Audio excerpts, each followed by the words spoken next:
It was past 2 a.m., and my eyelids were heavy as I checked the Uber app, planning to close it for the night. I'd already been working over 12 hours, ferrying the usual mix of late-night drunks and early-morning stragglers. Then I got one last ping, a pickup request out by the old highway, where the streetlights faded into an endless black. The passenger name was Grim. Weird, but not the weirdest name I'd seen, and it was a good $20 fare. I accepted. As I rolled up, my headlights barely cut through the fog settling over the road, casting a pale beam on the figure waiting at the edge of a barren stretch. The man, at least I thought it was a man, was dressed in a long black coat with a hood that shrouded his face. His frame was unnaturally tall, thin to the point of looking skeletal, but there was a strange solidity to him, a stillness that prickled my skin. He stepped forward without a word, slipped into the back seat and settled in, seeming to fill the space despite his thinness. "Where to?" I asked, already feeling that something was wrong. "Just drive," he murmured. His voice was low and dry, like the rustle of dead leaves, sending a chill down my spine. I gripped the wheel a little tighter. I wanted to ask questions, but the words stuck in my throat. The back road stretched ahead like a yawning mouth, leading us further into isolation.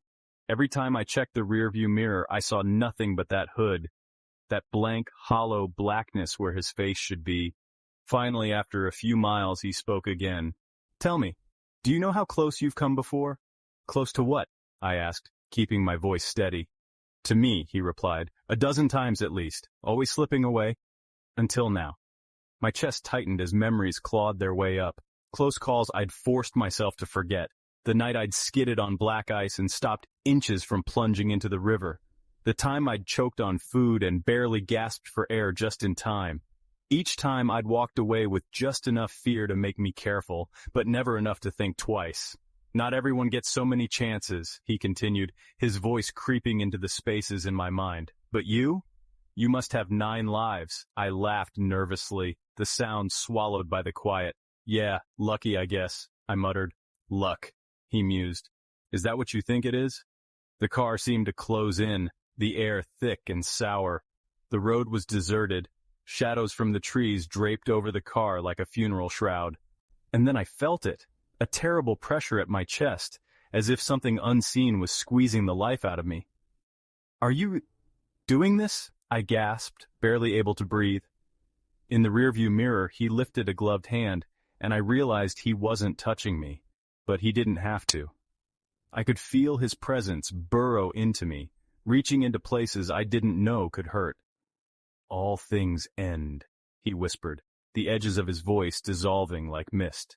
"Tonight, you've run out of chances." The fear clawed up my throat, but I couldn't speak. My body felt numb, yet each nerve sparked with cold, relentless dread. My mind spun as if I was falling through the seat, but somehow I managed to turn my head and look at him, desperate for some mercy in that shadowed face. But he had no face, no mercy, only a hollow, dark void where a human expression should have been. I jerked the wheel, trying to steer us back, but my arms felt like lead. The road stretched on, even as I slammed the brakes. Nothing happened. The car kept gliding, faster now, the trees blurring as we hurtled into the dark. "You can't escape this," he whispered, and his voice was everywhere, like a cold wind wrapping around my throat. "Your time is now." A part of me wanted to scream, to beg, but I couldn't form the words. All I could do was drive. I don't remember how long it was until we stopped. 1 minute, I was hurtling down the road, the trees whipping past. The next, everything went still. When I opened my eyes, I was alone. The car was parked at the edge of a cliff overlooking a narrow valley, where moonlight turned the rocks and trees silver.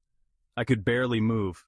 My limbs were cold, and my body felt empty, as if something had drained all the life from me, leaving only a shell.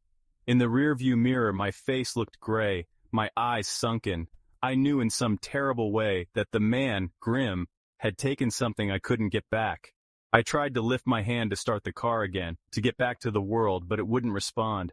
My body wasn't mine anymore, just a silent vessel staring out at nothing. As the last of my awareness faded, I heard his voice again, a whisper inside my head. "All things end." And then everything went dark.